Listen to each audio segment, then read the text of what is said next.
Aqui atrás da escola, é uma parte que dá para frente da rua Presidente Alves, que fica logo ali em cima. Depois eu mostro, fica bem embaixo, a rua está em cima. Nos anos 60 e 70 havia um modismo, não sei explicar por que aconteceu isso, mas o modismo, que escolas sempre passam por modismos. Mas esse modismo que eu quero falar aqui não tem nada a ver com modismo pedagógico. Era o modismo de acharem que escolas tinham que ter consultórios de dentista.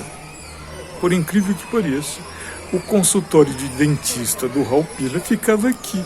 Quando eu comecei a dar aulas, em 2000, ainda havia os equipamentos de dentistas aqui dentro. Todo sucateado, mas estava aí. E a escola não sabia o que fazer. Porque em 2000 já não havia mais atendimento odontológico para crianças aqui.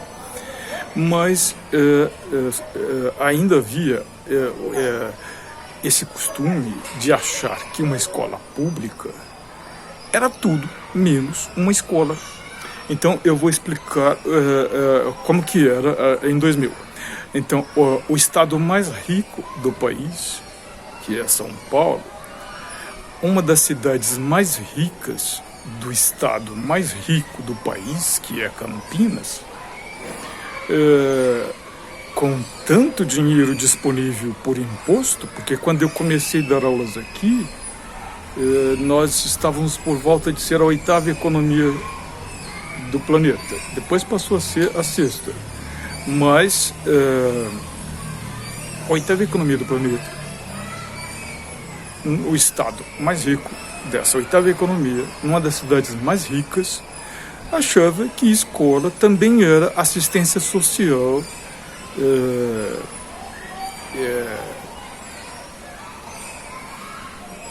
posto de saúde, mas sem psicólogos, né? Porque na verdade a rede municipal de Campinas, até hoje, ela não tem o cargo de psicólogo educacional, por uma vontade política interna da própria rede. Os próprios professores, eu acho que eles têm medo de serem analisados pelos psicólogos, né? Todas as vezes que psicólogos vêm na escola, eu notei isso porque logo em 2001 havia uma equipe de estagiários de psicologia que eu dei todo o apoio, porque no ano de 2001 não havia orientador pedagógico, e eu passei a ser o coordenador dos trabalhos docentes, que é como se chama a reunião pedagógica semanal, de 2 horas. Então eu fui considerado oficialmente professor auxiliar do projeto pedagógico da escola durante todo o ano de 2001, para ocupar o espaço vago do orientador pedagógico. Eram 4 turnos o Raul Pila nesse ano.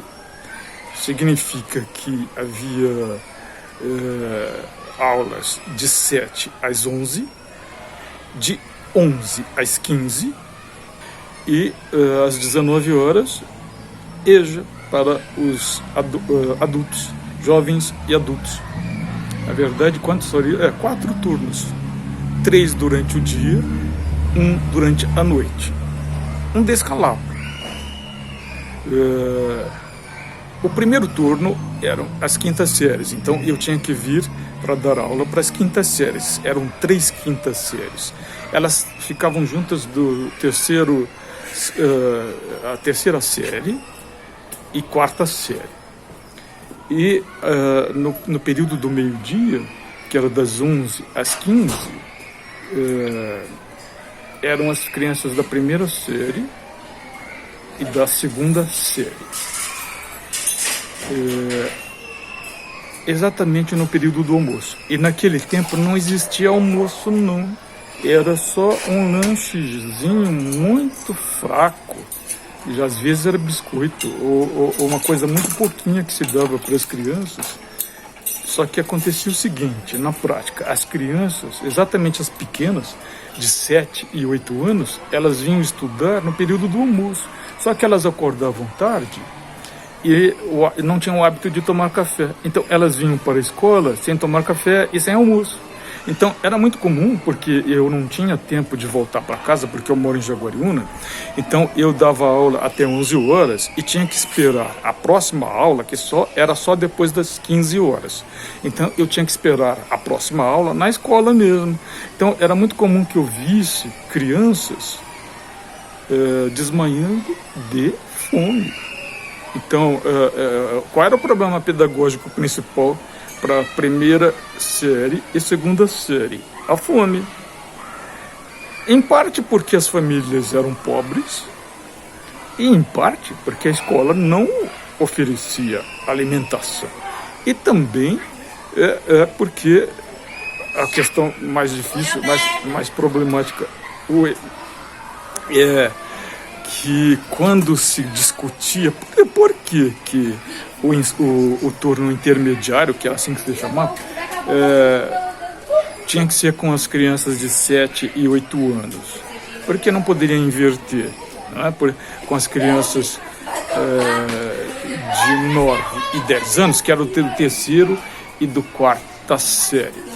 Porque as professoras da primeira série e da segunda série era bem conveniente para elas. Elas não queriam acordar cedo e porque elas também davam aula na FUMEC à noite. Então era conveniente para elas. Não paravam para pensar nos alunos, nas crianças que passavam fome, que estavam passando mal. Aí a gente perguntava: por que? Você comeu? Você tomou café? Não tinha tomado café. Então, gente, era esta a escola. A própria organização da escola era essa. Uma escola feita de modo totalmente inverso. Além disso, porque, na verdade, qual que é a função da escola? Em 2000, era tudo, menos o que hoje ela está se tornando. A gente está recuperando isso, né? Qual que é o objetivo social de uma escola? É ensinar e aprender. É para isso que as escolas foram construídas.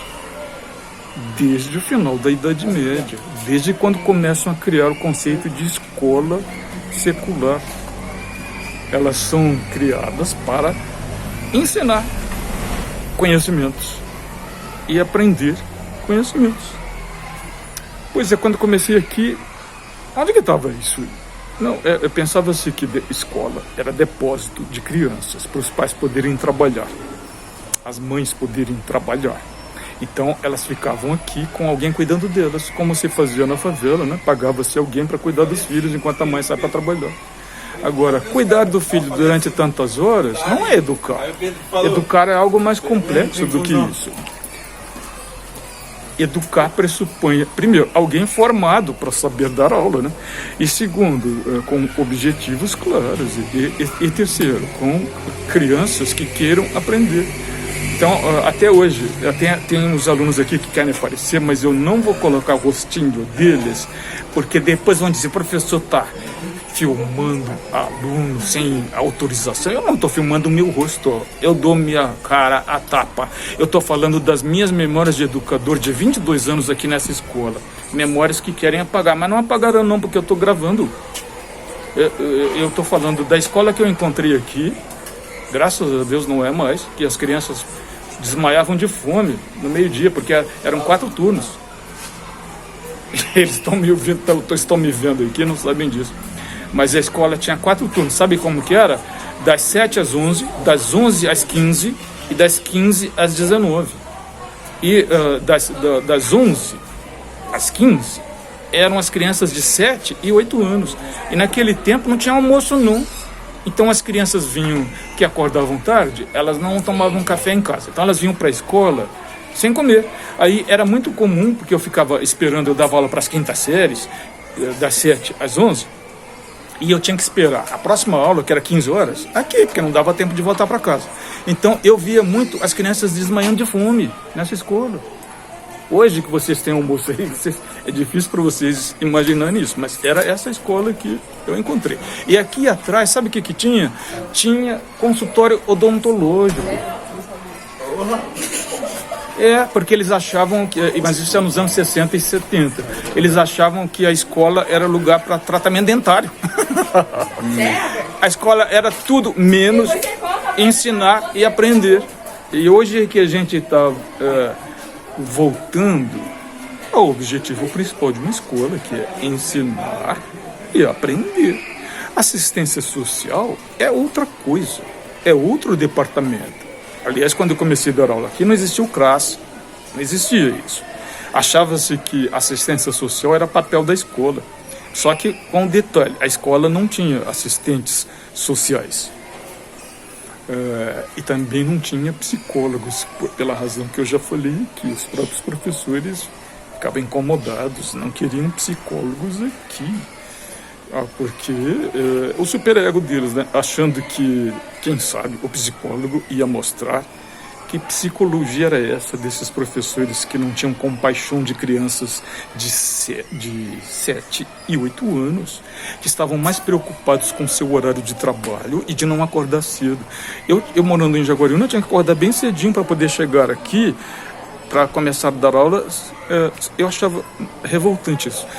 E eu tinha que acordar 5 horas, ou 4, nem me lembro agora, para poder chegar aqui às 7 horas, e as madames não queriam acordar cedo. Elas queriam começar a trabalhar às 11 horas. Por quê? Porque elas também davam aula à noite. Mas eu também dava aula à noite. Então, era horrível. Eu tinha um período não remunerado, que era o período intermediário, que eu ficava esperando. Tinha que dar aula no período da tarde e também tinha que dar aula à noite.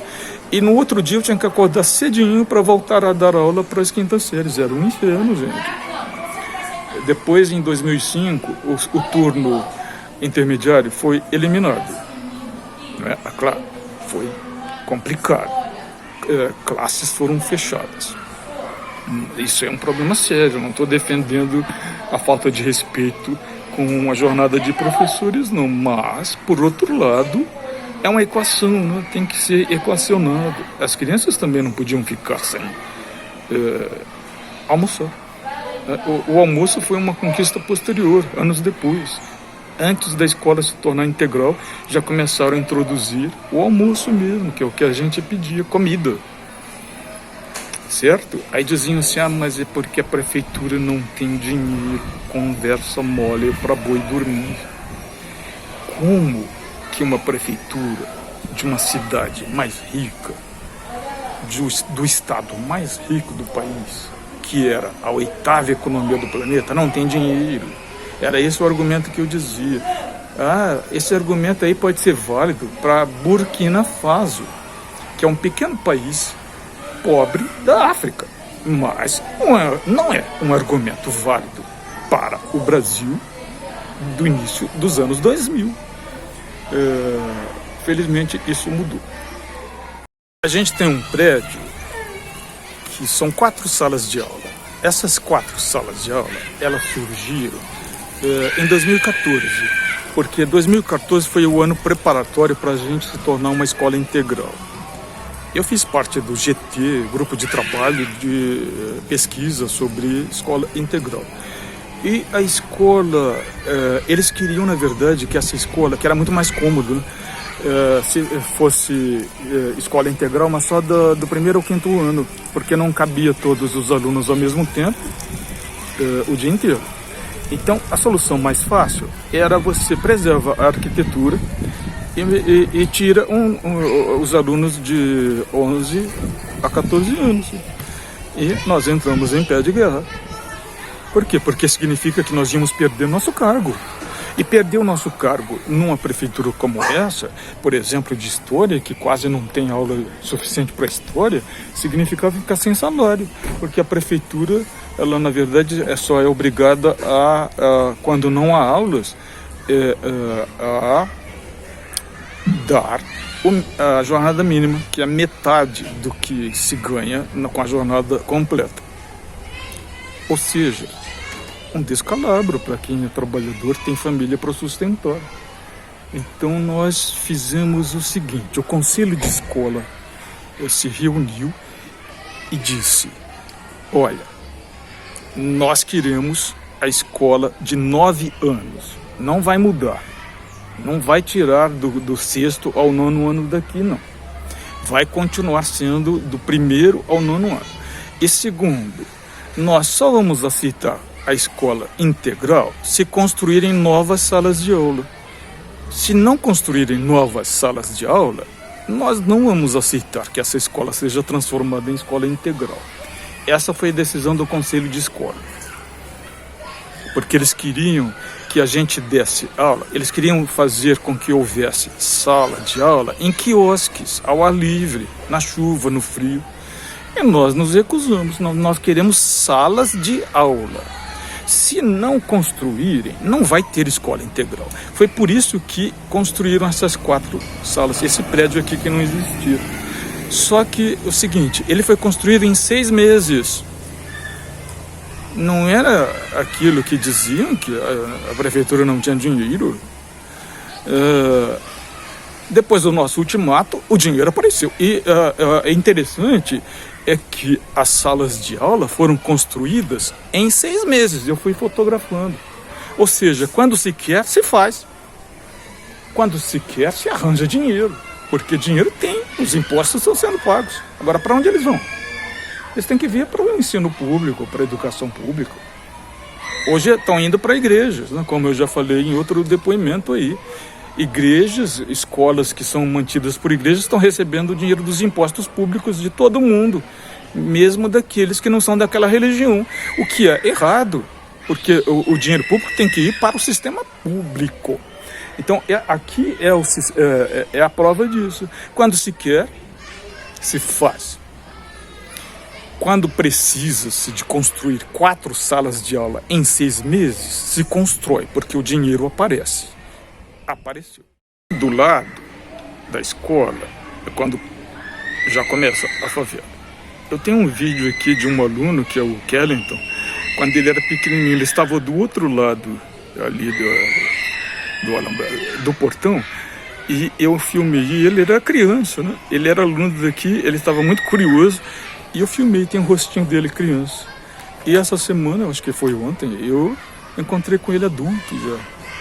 Mesmo que Kellington, porque eles continuam morando aqui. Então a relação dessa escola com esta comunidade é desde que a comunidade surgiu. Na verdade, a escola é mais antiga que a comunidade.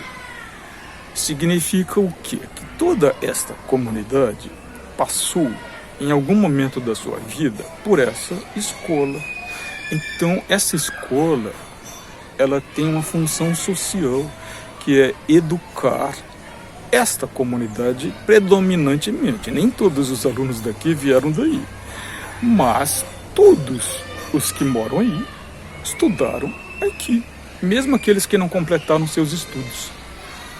E durante esses 20 anos eu fui vendo a própria comunidade sendo melhorada. Lá no fundo a gente vê o estacionamento do Iguatemi, né?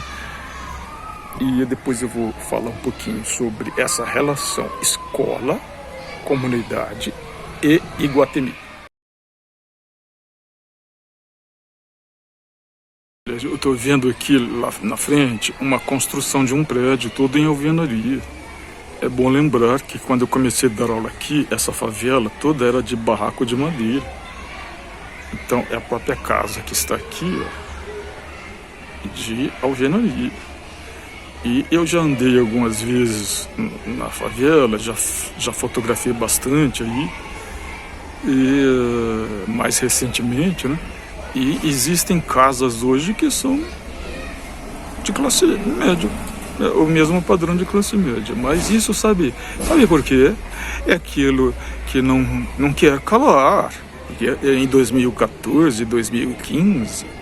alunos atiçados pelo ódio crescente diziam assim, a pergunta que não quer calar. Eles ficavam ecoando o que a imprensa golpista veiculava.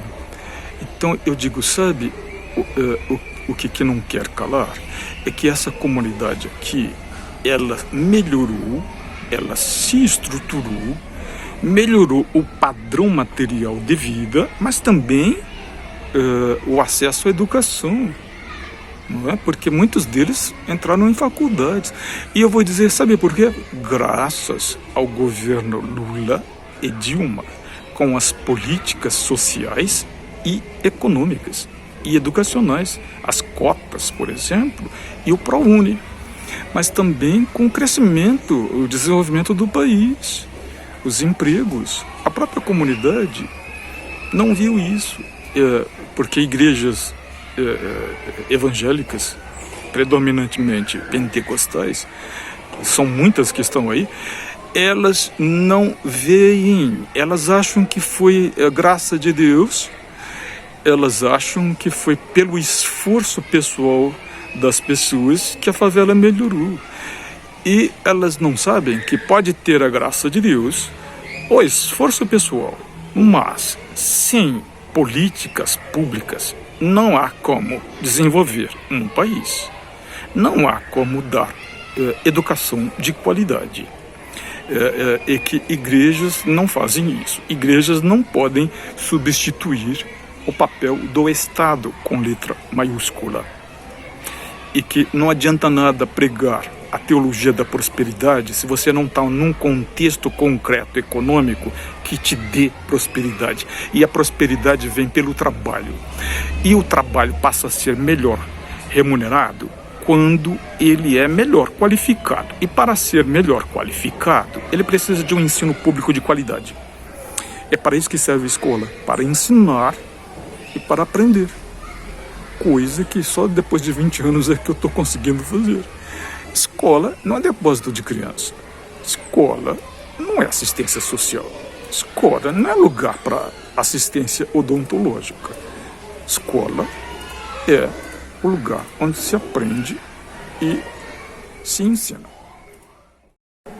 Eu estava lá no portão do fundo da escola, que dá acesso direto à comunidade, à favela. E eu falei que eu ia fazer a relação entre a escola, comunidade e Iguatemi. Eu fiz a relação entre a escola e a comunidade, mas não deu tempo de falar da relação da comunidade com o Iguatemi. Esse shopping Iguatemi também é anterior ao aparecimento da favela. Aí eu não tenho certeza. Eu não tenho certeza se ele é anterior ao aparecimento da favela, mas se ele não começou antes do aparecimento da favela, ele começou logo depois do início da favela, que a favela é final dos anos 70. E o Iguatemi também é. Então, é uma favela muito mais complicada do que ela é hoje, né? Muito mais precarizada do que ela é hoje. E o que eu sei é que ela começou a surgir em meio a eucaliptos. Alguns desses eucaliptos existem aqui dentro da escola, porque eu pesquisei e vi notícia de jornal de que houve uma tempestade, uma chuva, e um desses eucaliptos caiu em cima de um barraco, que não me lembro se matou alguém, mas destruiu o barraco. Isso saiu na imprensa, isso no final dos anos 70. Então, eram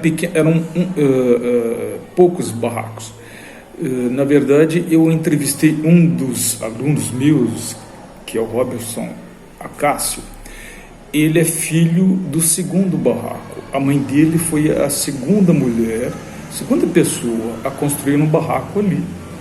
Na verdade, ele pertence a uma família que é bem larga, bem complexa, bem ramificada. Desse segundo barraco. E eu descobri que, na verdade, eles vieram de Campinas mesmo. Eles, na verdade, vieram do Cambuí. É surpreendente, mas a origem da nossa favela aqui, o segundo barraco, veio de gente que morava em Campinas, no bairro do Cambuí. Porque o Cambuí é era um bairro negro também. Claro, no século XIX, o Cambuí já era arrabaldes de Campinas. Ele estava fora da cidade propriamente dita. Ali era lugar de granjas, não granjas, porque não era assim que se chamava chácaras. Eram chácaras que pertenciam aos donos das fazendas de café, escravistas. Então, eles levavam os seus escravos para essas chácaras. Depois que houve a abolição da escravidão, esses ex-escravos destas chácaras continuaram morando ali. Então, na verdade, a origem dessa comunidade negra do Cambuí, que hoje é o bairro Cambuí, ela é originada da própria escravidão de Campinas.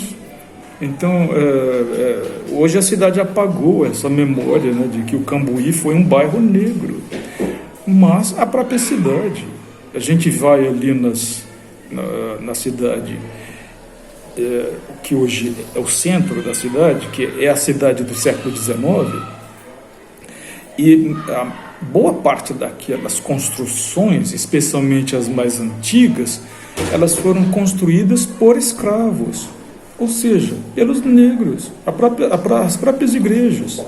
Mas não há menção disso, não se menciona.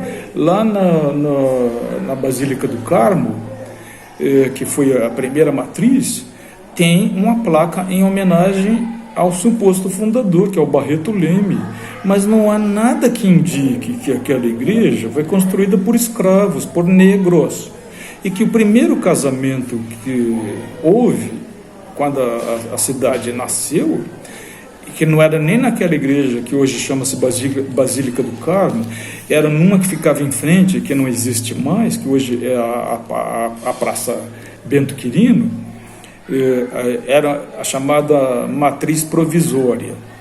Era, na verdade, um prédio de taipa de mão, coberto de palha.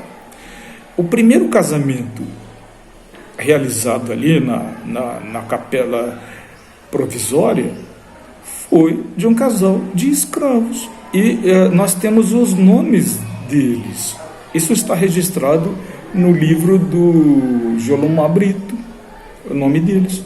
Então, eu sempre defendi essa ideia de que a Arquidiocese de Campinas deveria colocar o nome o primeiro casamento da paróquia ali, incluídos, porque escravos e negros fizeram parte da história dessa cidade desde o final do século XVIII. Eles não apareceram depois que os baianos vieram para cá, não. Eles estão aqui desde 1797, quando essa cidade foi transformada em vila. Mas eles estão antes, um pouquinho antes. Mas um pouquinho antes deles, o que a gente tinha eram escravos índios. Porque a cidade não tinha recurso para comprar o escravo africano, essa aqui é a verdade. Ela só começou a ter recurso para comprar o escravo africano, que era caro, depois que começou a plantar a cana-de-açúcar. A gente está aqui na área de uma fazenda que começou como engenho de açúcar.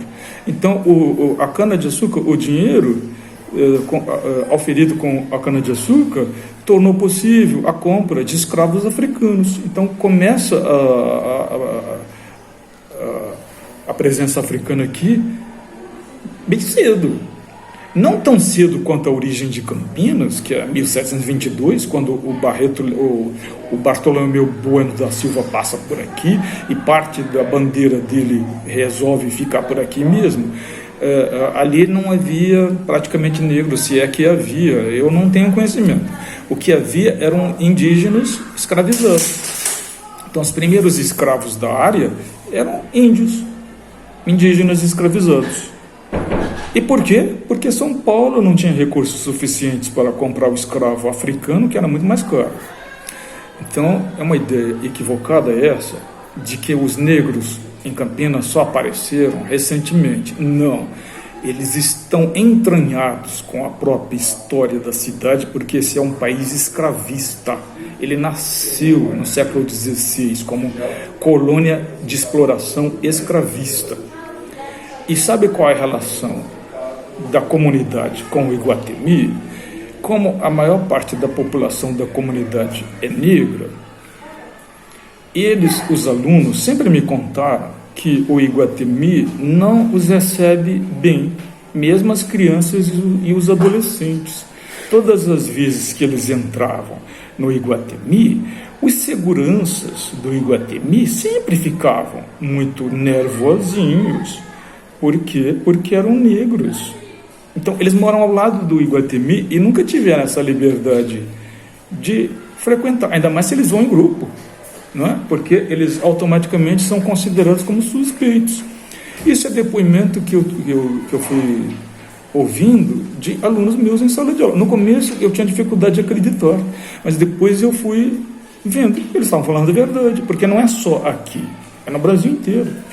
Eu acho que em 2013 houve até movimento, né, das periferias e de grupos de jovens e adolescentes negros de irem em grupo entrando em shoppings de São Paulo para demonstrar que eles têm o direito, eles não são suspeitos. Por que eles não podem entrar? Por que os seguranças ficam nervosos? Por causa da cor da pele deles. Então, essa é a relação. Agora, sabe o que acontece com esse shopping em Iguatemi? Eu descobri, por causa de uma arquiteta que estava fazendo doutorado no MIT, em Massachusetts. Ela me mostrou a tese de doutorado dela lá na Unicamp, e ela visitava os barracos aqui. Então, ela me mostrou toda a pesquisa dela, e eu descobri que o nosso córrego local aqui, ele é poluído graças aos esgotos não tratados do Shopping Center Iguatemi. Agora, o que é o Iguatemi, especialmente no final de semana? Ele é a população de uma pequena cidade. É por volta de 40 mil pessoas que frequentam o shopping, né? Agora, imagina 40 mil pessoas indo nos banheiros do Iguatemi. Não há córrego que resista.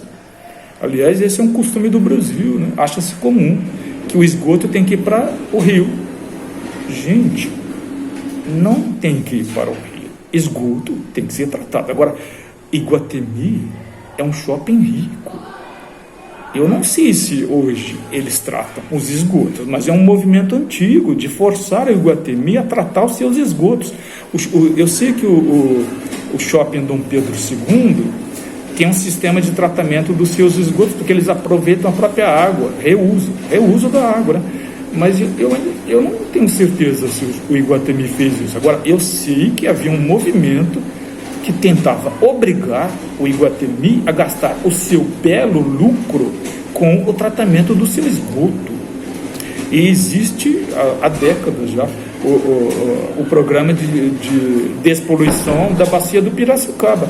E esse córrego aqui, ele vai desembocar aonde? No rio Piracicaba. E qual que é um dos grandes poluidores? O shopping Iguatemi. Essa é a relação. O shopping que não aceitava os alunos da favela ler, só porque eles são negros.